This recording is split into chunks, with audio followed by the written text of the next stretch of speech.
Este es un reto sensacional, el de hacer una apertura, una cátedra inaugural, porque no estamos arrancando de cero y en cambio sí tenemos una coyuntura que nos ha pegado digamos, un salto cuántico impresionante. Cuando hace 5 años dijimos, bueno, tratemos de ver cómo integramos tecnología en la docencia, pues hubo gente que alzó la mano y dijo, yo me le mido. E hicimos 5 pilotos y luego sé que mis colegas de la universidad estuvieron acompañando un buen grupo de personas en aquello de la maestría en educación en modalidad distribuida. De lo que yo quisiera hablarles hoy tiene que ver con eso y yo lo que quisiera es que hagamos un diálogo más que una charla. Y el diálogo quisiera plantearlo alrededor de este tema, de didácticas apoyadas en entornos virtuales de aprendizaje.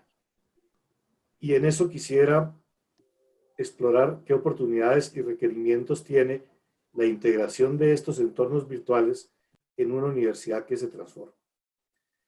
Básicamente, mi plan sería hacer como una presentación en dos momentos.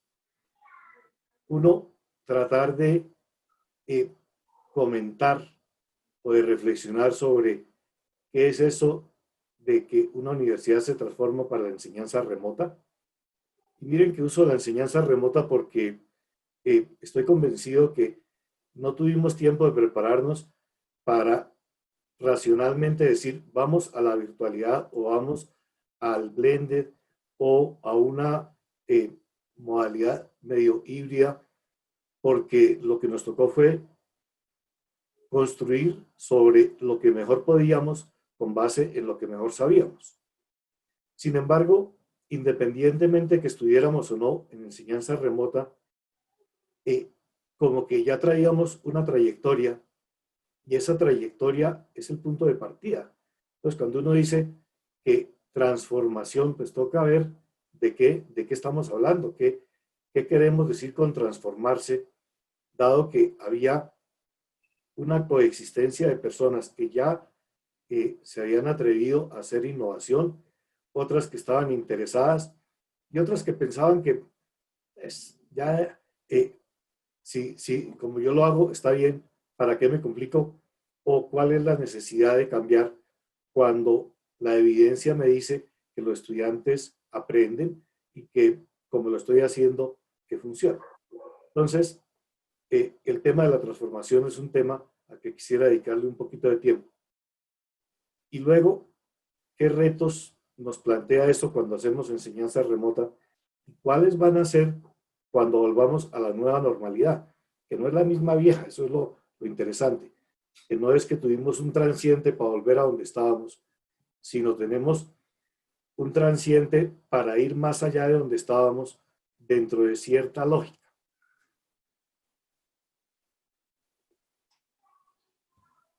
Ese marco nos va a permitir hablar de cómo enseñar cuando le ponemos entornos virtuales de aprendizaje. Entonces, yo quisiera, por un lado, explorar oportunidades que nos plantean los entornos virtuales y luego, en los entornos remotos, cómo sacar provecho a los distintos usos educativos de las TIC. Y frente a eso, entonces, ¿qué retos para el uso de los entornos virtuales nos plantea lo que sabemos sobre aprendizaje humano? Y quiero cerrar hablando de aprendizaje humano porque resulta que en el fondo ese es el corazón de lo que hacemos. A nosotros como profesores, el gran reto que se nos plantea es ayudar a que los alumnos aprendan, porque educación es mucho más que escolaridad. Y entonces, mientras los tenemos en la institución escolar, pues están a nuestro cuidado, pero el reto es prepararlos para vivir una vida de crecimiento continuo y de aprendizaje en función de los cambios que tiene, digamos, el entorno en el que nos movemos. Si estamos hablando de modalidad presencial, miren que uno puede tener como varias aproximaciones. Hay el que dice, mire, yo me siento muy bien dictando clase, a mí la gente me entiende muy bien, yo logro manejar los grupos razonablemente bien, la retención de la gente que toma parte en mis cursos es X o y la tasa de promoción es de tanto. Ok, esa es una línea de partida. Pero cuando uno mira de pronto el entorno en el que nos solemos mover, nos dicen que en la educación presencial, por un lado, tenemos que apuntarle a las competencias, es decir, no basta con tener conocimiento fáctico y conocimiento procedimental, sino hay que saber poderlo demostrar en variedad de circunstancias y en muchas de ellas no, no conocidas, donde estamos abriendo brecha. Y entonces, como que se nos plantea un reto y es, ¿será que seguir con el modelo en el que yo estoy en el centro es el ideal? ¿O yo debería tratar de transformarme tratando de que sea el estudiante y los grupos de estudiantes los que estén en el centro? No es como decía alguno de mis estudiantes, pero profe, entonces, ¿para qué les paga uno? Si resulta que usted nos pone a trabajar y entonces usted luego lo que hace es ver que sí trabajamos. Bueno, esa es una visión bastante extrema de lo que puede ser, pero ordinariamente cuando uno le pide a los estudiantes que lleguen al conocimiento antes de clase, es porque uno quiere hacer otra cosa en clase. Uno no va a repetir la misma cosa. Y cuando uno les pide que en grupos traten de indagar sobre aquello y de compartir y debatir eso, pues de pronto a lo que estamos haciendo referencia es a que en la vida real, pues por un lado, trabajar solo no es precisamente la pauta y trabajar sobre certidumbre tampoco es la pauta y construir sobre la diferencia sí comienza a ser un valor importante y entonces las competencias no son solamente las disciplinares, sino muchas veces las transversales y muchas veces aquellas competencias blandas que aprecian tanto las personas con las que salimos al mundo, digamos, de la adultez. Y cuando hablamos de tecnología, resulta que aún en lo presencial, cabe que además de transformarse uno cambiando el eje de control, pues uno aproveche la tecnología para tener flexibilidad curricular o pedagógica. ¿A qué me refiero? A que sin tecnología, pues uno puede hacer todo lineal.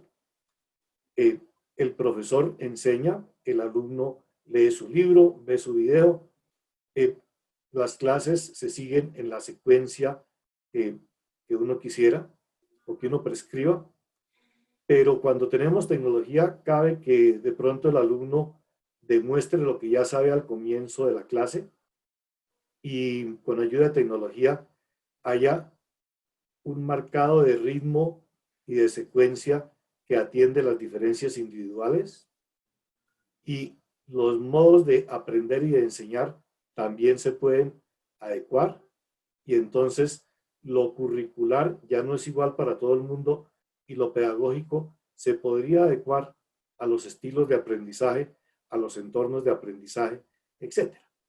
Entonces, miren que hasta ahí no hemos tenido que cambiar de modalidad, hemos cambiado de modo. La transformación tiene que ver con el modo de enseñar y de aprender, no con la modalidad. Y en ese cambio de modo, algo que comienza a ser cada vez más, digamos, usual, es que tratamos de incorporar aprendizaje basado en la experiencia. Es decir, donde no es teoría, ejemplo, ejercicio, generalización lo que prima, sino es reconstrucción a partir del punto de partida. Y el punto de partida puede ser que yo ya sé, y entonces reflexiono, o yo no sé, y entonces pasa como cuando uno el papá lo lleva a la piscina y lo echa a la piscina para que uno viva la experiencia y de ahí uno va sacando pautas y lo van acompañando. Pero por otro lado, cabe compartir lo que yo voy aprendiendo, lo que yo sé, y entonces puedo entrar en modo dialogal con mis compañeros, con mis profesores, y eso puede hacer que en vez de yo llegar al conocimiento porque me lo dieron comidito y mascadito, yo llegue al conocimiento porque yo viví experiencias sobre objetos de estudio que si son digitales, muy probablemente tengan lo que se llama comportamiento orgánico. Es decir, usted a un simulador le puede alterar las variables eh, sobre las que usted tiene control y ver qué pasa, así sean burradas. Usted dice que la fuerza de la gravedad es de para arriba, perfecto, y que usted soltó algo de esto, también se lo toma en cuenta, pero en vez de bajar, sube. Es decir, el simulador le permite a usted aprender a partir de la experiencia. Pero si usted está llamado a crear los modelos bajo los cuales está el simulador, muy probablemente usted tuvo que haber reflexionado antes de eso y no simplemente ir a ensayo y error. Y las conclusiones que usted saca no son es el 4 o el 5 o el 6, sino la explicación de por qué un 4 o un 5 o un 6. Entonces, ese tipo de cosas comienzan a ser cada vez más importantes y eso hace que la pedagogía anteceda a la tecnología, porque la tecnología comienza a ser un mediador de aquello que pedagógicamente uno considera deseable. El otro elemento que puede pasar en clases presenciales, seguimos en la misma modalidad, es que usted decida cambiar, digamos, el modo de llegar al conocimiento. Y entonces, ustedes seguramente han hablado de clase invertida. Y la clase invertida no es otra cosa que proponer que el estudiante, antes de estar en interacción sincrónica con sus compañeros y su profesor, pues por sí mismo o en combinación con compañeros o con el uso o el acceso a medios, trate de resolver aquellas interrogantes esenciales que le propone el profesor y que lo están llevando a discernir eh, algunas cosas que son importantes para construir conocimiento cuando uno ya llega a clase. Y al llegar a clase, lo más probable es que si el profesor de verdad compró el modelo, no le repita lo que ya hicieron, sino construya sobre eso, consultando los hallazgos y yendo más allá. Y después de clase, también en entorno propio, pues cabe que la gente afine y afiance. Esto de afinar y afianzar es muy común hoy en día cuando hablamos de comunidades de práctica, porque si no se trata simplemente de que yo juegue yo con yo, sino que lo que yo aprendo lo contraste con lo que aprenden mis compañeros y lo contraste con lo que dicen los que estudian el tema y eso se convierte en una comunidad que puede ser virtual o global, pero que en la medida en que gira alrededor de una práctica, pues comienza a ser un sistema de aprendizaje social en el que a partir de ahí, pues todos vamos aprendiendo. Y ahí es donde la tecnología comienza a ser crítica, porque dicen que los jóvenes y los niños de ahora vienen con un chip ya incorporado, pero la realidad es que traen un chip para hacer mucho diálogo social, mucho juego, mucha exploración, pero no necesariamente para aprender. Y ahí es donde un profesor que focalice, que cree retos, que haga que efectivamente los estudiantes no se queden con una niñera electrónica que puede ser el computador. Eso yo creo que hace diferencia. Con este breve recuento de qué significa transformarnos independientemente de que no cambiemos de modalidad, sino el modo de aprender. Yo creo que vale la pena que veamos ahora qué condicionante nos tiene la enseñanza remota. Sobre esto no voy a detenerme porque hemos vivido ciento y tantos días de esto. Cambios graduales en el nivel de confort, en el uso de Internet y en el nivel de acceso. Cambios graduales en los entornos de aprendizaje que cada vez más son alrededor de lo que uno puede hacer en casa y en la red, en diálogos con otros, pero eso acompañado de tensiones, de cuarentenas, de escaseces, de incertidumbres, pero sobre todo acompañado de desequilibrios entre mis modos de aprender y mis modos de enseñar por parte de los profesores. Pueda que yo venga de un colegio muy experiencial, pedagogía de Crilly, y entonces yo he aprendido a partir de la experiencia. Pero pueda que yo venga de un colegio dictatorial donde me enseñaron a partir de dictarme clase. Y entonces el cambio de estilo de aprender y de enseñar van a tener colisiones. Y de lo que se trata no es de que todos nos volvamos zurdos o todos derechos, sino se trata es de que aprendamos a ser ambidextros, que podamos comer con la mano izquierda y comer con la mano derecha, escribir con una y escribir con la otra, porque lo que vamos a aprender no es de una única naturaleza, ni de un único nivel de exigencia. Pues aquí es donde yo quisiera hablar de enfoques.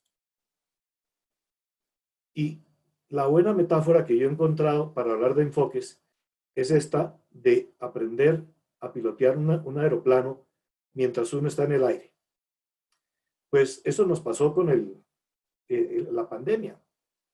De un día para otro estábamos volando en un entorno en el que no necesariamente habíamos querido estar y tuvimos que desaprendernos, reaprender, adaptarnos y crecer. Lo que dice la investigación es que hay que tener una actitud muy positiva y que por otro lado, que hay dos grandes modos de volar. Usted puede volar solo o usted puede volar acompañado. En el modo algorítmico, que es vuele como yo vuelo, usted vuela acompañado. El profesor le enseña cómo es la cosa, el profesor lo lleva de la mano, cuando usted está listo le dice, y ahora suéltese y hágale que no se va a matar, y luego le da feedback. Pero ese no es siempre el mejor modo, ese puede ser un buen modo en determinado momento. En el modo heurístico, que también tiene que ver con resolver problemas, y el problema es cómo llegar al conocimiento, de lo que se trata es de que yo desarrolle mi propio modelo, de que yo vuele a mi propio estilo. Y a eso Dwyer lo llama enfoque heurístico. Lo más simpático es que Thomas Dwyer, cuando habla de esto, dice que a los profesores que practicamos ese modo, nos pasa lo que a muchos papás que lo practican, que se comen las uñas mientras dejan que el hijo practique aquello que uno quiere que descubra. Cuando uno lo echa a la piscina, uno espera que no se ahogue, pero uno siempre tiene su tensión. Cuando uno le suelta el carro por primera vez, pasa lo mismo. Pero cuando uno le dice, miren, aquí tiene este simulador, este es el estado inicial, debería usted llevarlo hasta tal estado, con lo que sabe que se le ocurre, altere las variables que a usted le parezca, y la cosa esa va funcionando, pues también pasa lo mismo, solo que no es tan catastrófico como cuando uno está volando un aeroplano. El modelo del aeroplano es muy interesante, porque miren que cuando cambiamos de modalidad, lo que hemos es expandido la modalidad presencial con la que nos sentimos usualmente cómodos a dos modalidades que una ya la conocemos y la otra que es en el otro extremo, que es la virtual. Algunos ya la conocen porque han estado tomando clases o han estudiado eso.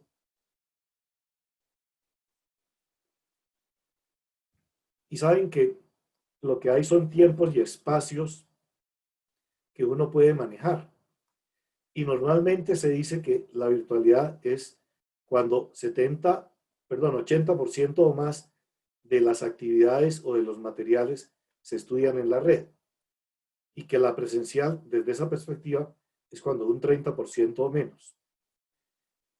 Lo que es muy cierto es que el reto que ya teníamos en la presencial se mantiene, aprendizaje activo centrado en el estudiante y en los grupos, y que si estamos haciendo virtual o blended, que es una combinación de los otros dos, donde se le saca el mejor provecho a cada uno de los otros dos, de las dos modalidades, pues resulta que para poder hacer cualquiera de estas tres con tecnología, tenemos que apoyarla, pero ese no es el fin.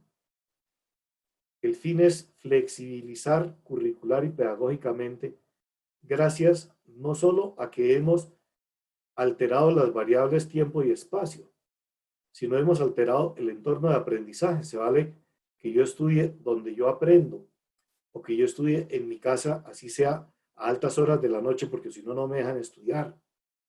Que yo viva experiencias de aprendizaje, sean centradas en un objeto de estudio o centradas en la interacción con otro, que yo decida lo que quiero aprender o lo decida una comunidad en la que yo participo, o que lo decida el currículo, y que los medios para llegar al conocimiento cambien. Entonces, este es el punto en el que yo quisiera dejar esta primera mitad de la conferencia. Y si hubiera preguntas hasta acá, a mí me gustaría que en el chat las formulen y yo puedo tratar de resolverlas. Ustedes me dicen si hacemos un alto ahí o si continúo y luego hacemos preguntas.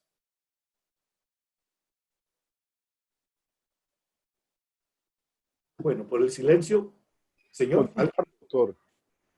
Continuamos, Álvaro, y al momento en que haya preguntas, al terminar la parte que tú consideres, yo te las voy leyendo. Vale, perfecto. Entonces, ya tenemos, como quien dice, la primera mitad de la charla. ¿Qué es eso de que se transforma una institución educativa de carácter escolar? En este caso, una universidad. Lo otro que quisiera resolver es lo de la didáctica. Entonces, para la didáctica quisiera primero ganar un poco de comunidad de ideas acerca de qué son los entornos virtuales de aprendizaje. Y mire que traje a colación dos términos. Uno es entornos personales y otros son entornos en red.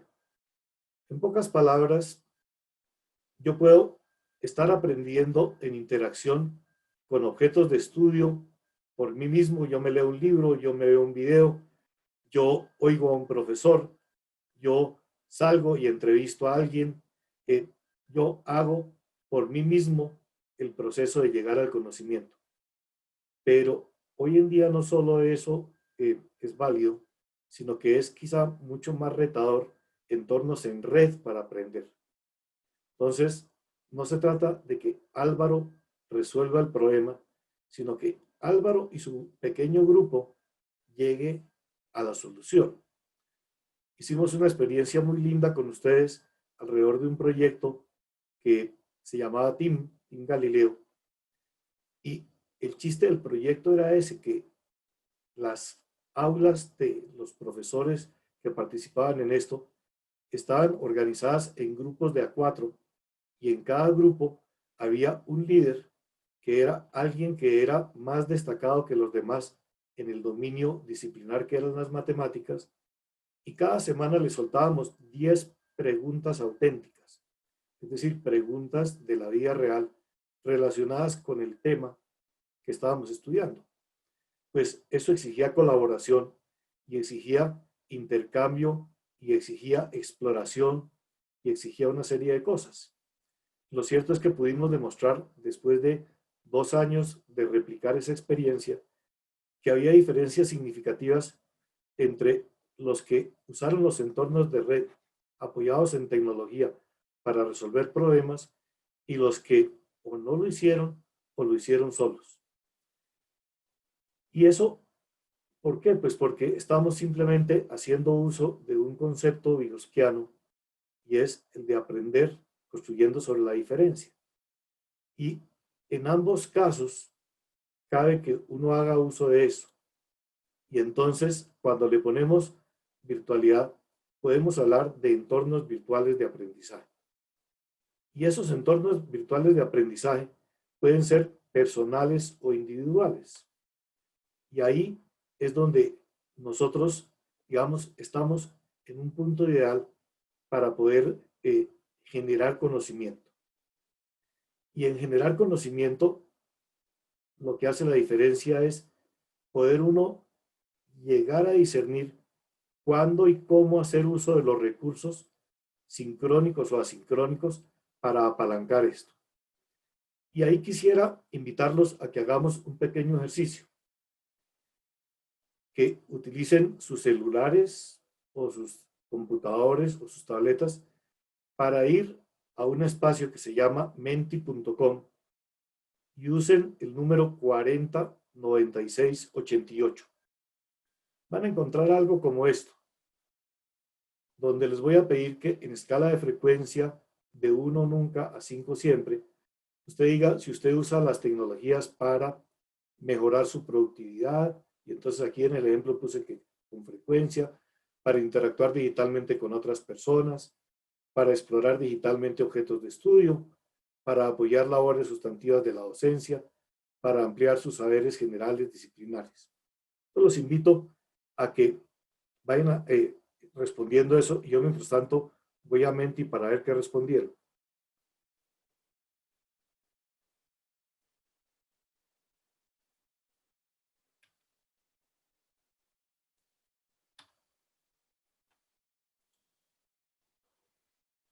Entonces, aquí tenemos lo que va surgiendo de las respuestas.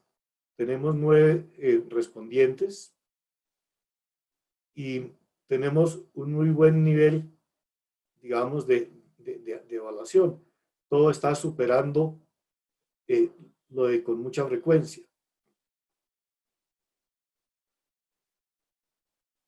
Vi que teníamos 61 personas.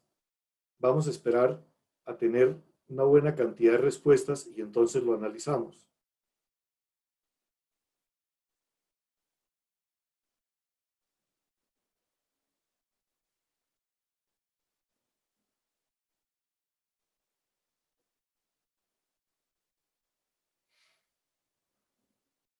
Bueno, la tendencia sigue siendo bastante alta, lo cual me alegra mucho.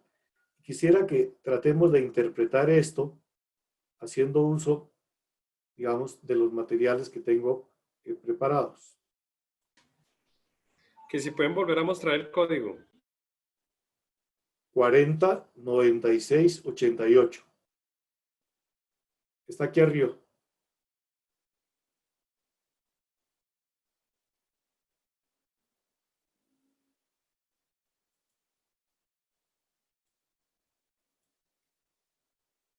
Voy a ir analizando las distintas perspectivas de lo que hemos, de lo que hemos pedido que se autoevalúen para tratar de ver qué significa eso. Estoy hablando de un acrónimo que se llama la piola.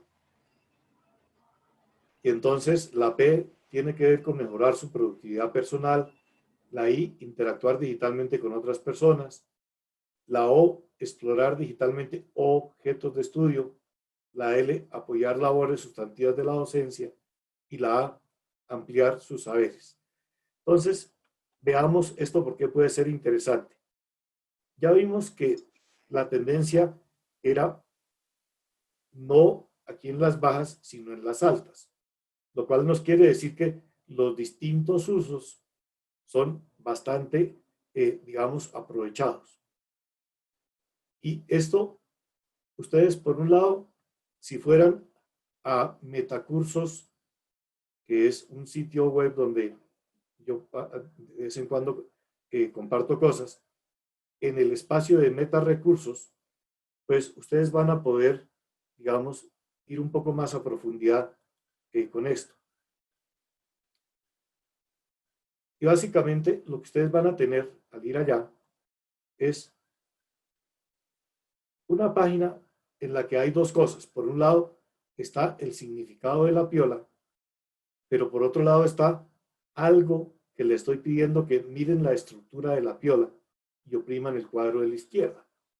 Entonces, yo voy a hacerlo, pero les pediría a ustedes que tomen nota de que yendo a metacursos.com y metiéndose por la cuarta de las pestañas, Meta Recursos, llegan a este mismo sitio en su propio espacio.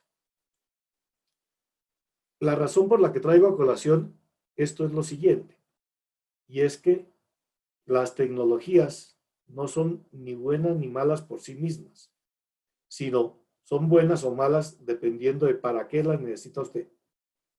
Si usted necesita aumentar la productividad, aquí estoy planteando 9 tipos de herramientas para hacerlo.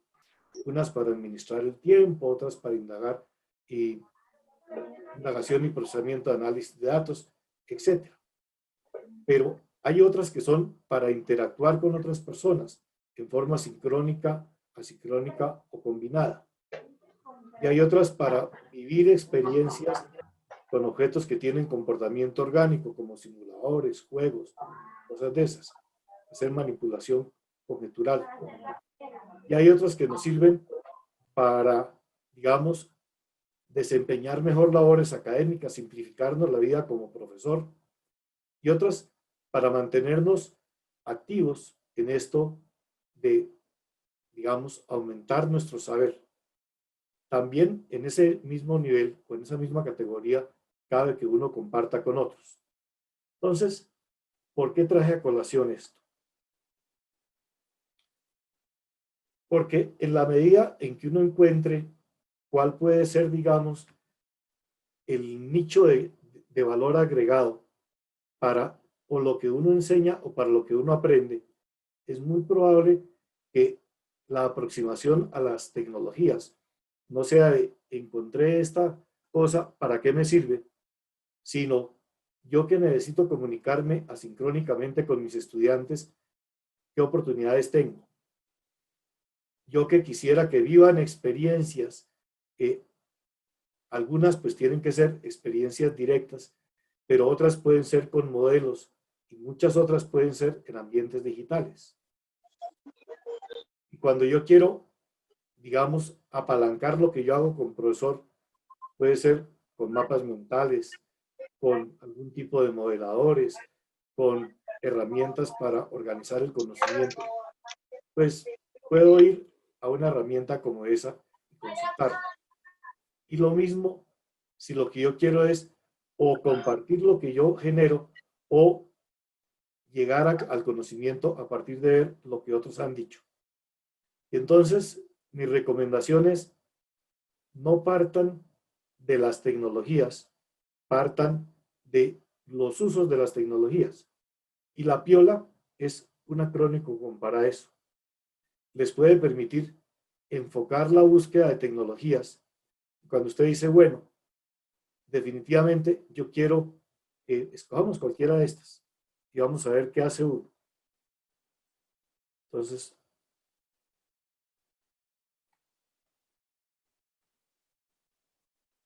yo podría ir acá y entonces, si yo quiero que exploren conjeturalmente objetos de estudio, yo digo, bueno, hay una buena colección de cosas, entonces voy leyendo lo que hay ahí y escojo lo que a mí me parece.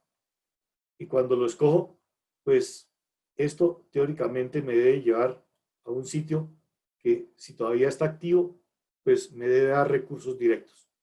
Entonces, la razón por la que me di la vuelta por la araña es porque yo no quisiera que ustedes vengan de las tecnologías a para qué me sirven, sino de su necesidad a aquello en lo que usted puede satisfacerla.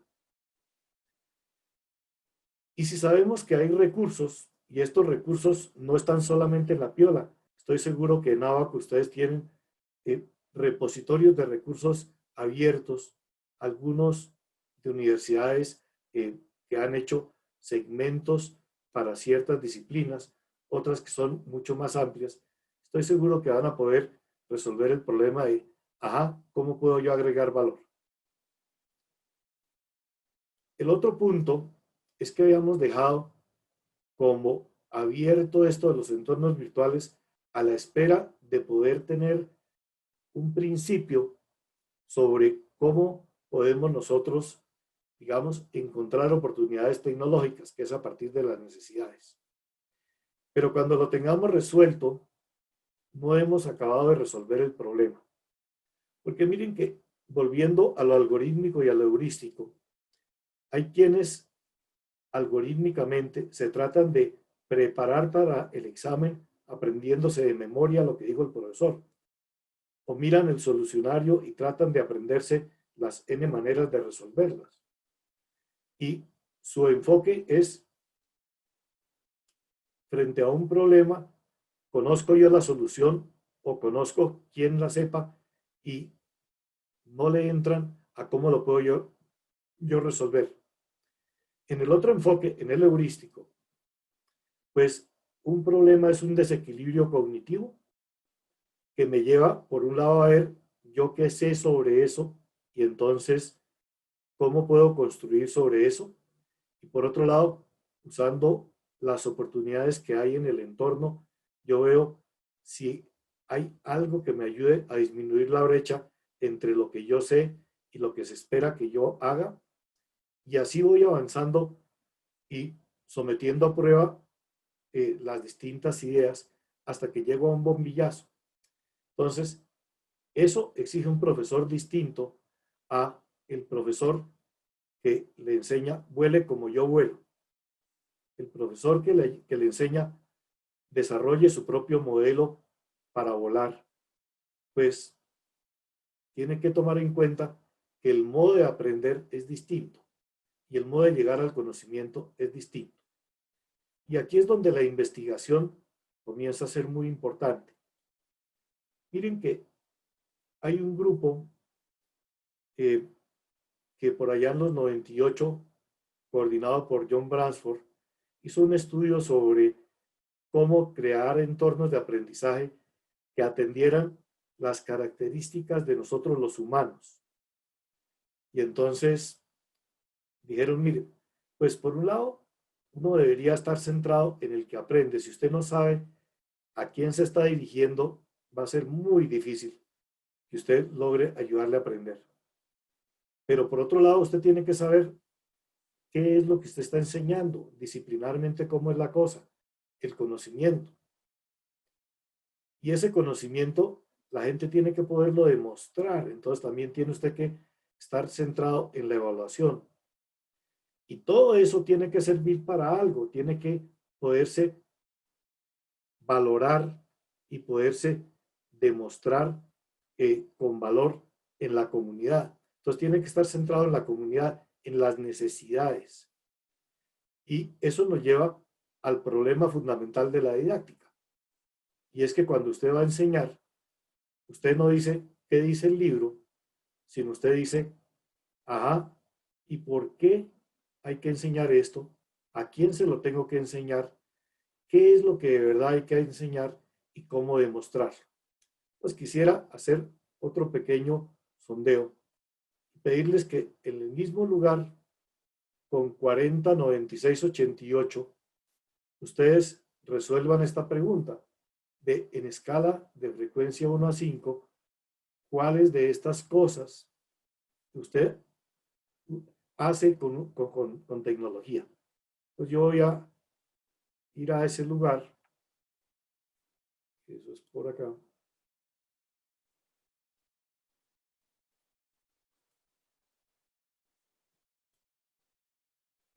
Y entonces estoy pendiente de ver ustedes qué opinan. En escala de 1 a 5, usted usa tecnología para enseñanza remota para, y tienen 8 cosas distintas que ustedes podrían hacer. Unas en el lado izquierdo nunca, otras en el derecho siempre.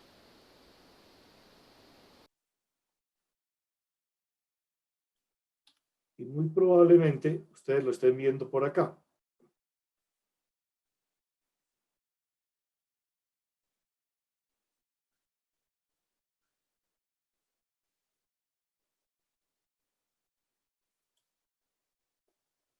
Pues bueno, ya tenemos 2 respuestas, 4.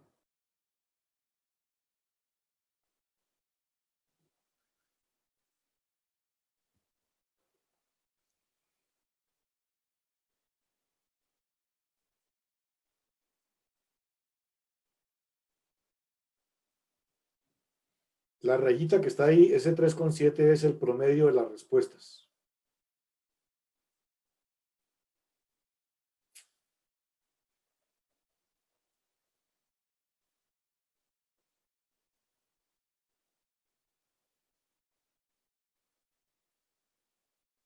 Bueno, esto ya como que va convergiendo.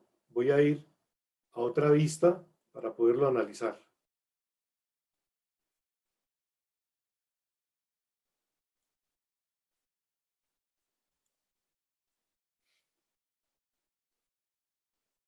Entonces, aquí lo que tenemos es que, digamos, no hay ninguna de estas dimensiones subdesarrollada, ni hay una extremadamente desarrollada, lo cual quiere decir que en todas hay oportunidad de mejoramiento.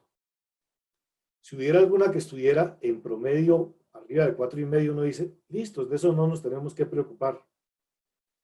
Pero como aquí tenemos, por ejemplo, que sondear las necesidades educativas del contexto y diagnosticar saberes e intereses y propiciar autoevaluación, tienen menores niveles de logro que motivar y reorientar a los estudiantes o favorecer indagación.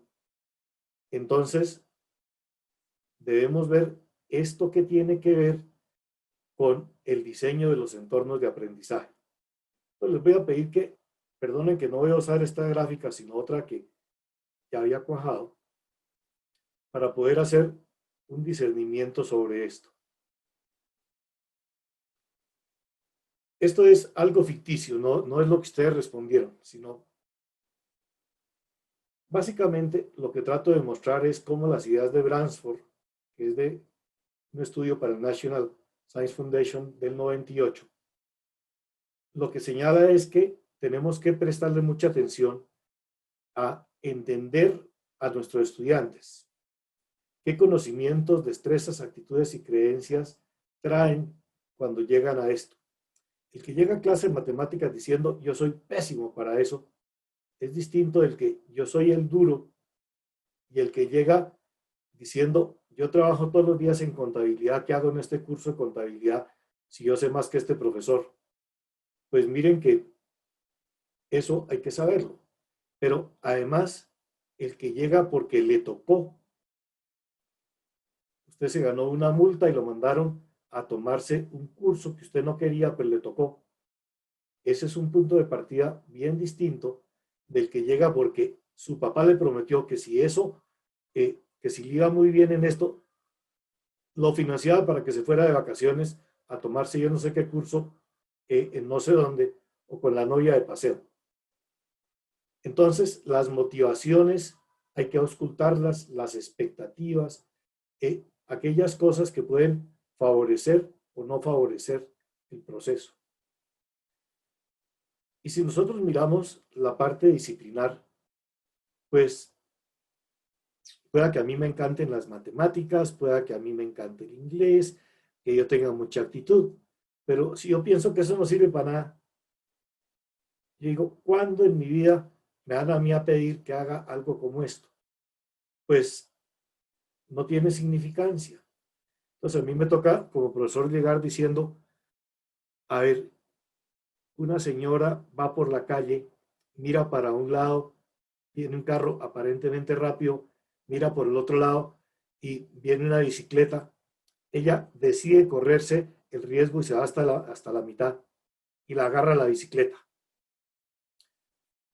Eso parece un cuento chino, pero resulta que si después de eso dice, bueno, modelemos esto matemáticamente. A ver, ¿qué había en la mente de esa señora? ¿Cómo ella tomó esa decisión? ¿Cómo estimó la distancia, la velocidad del tiempo? ¿Con base en qué? Pues resulta que uno dice, ahí esta clase de pronto sirve hasta para descrestar a quien se me ocurra.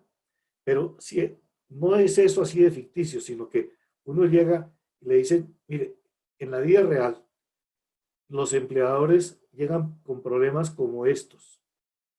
Y esto tiene que ver con lo que usted ya aprendió y le va a servir para esto que usted va a aprender. Entonces vamos a hablar de significancia, relevancia e hilación. Y es mirar esa otra dimensión. Lo otro es la evaluación.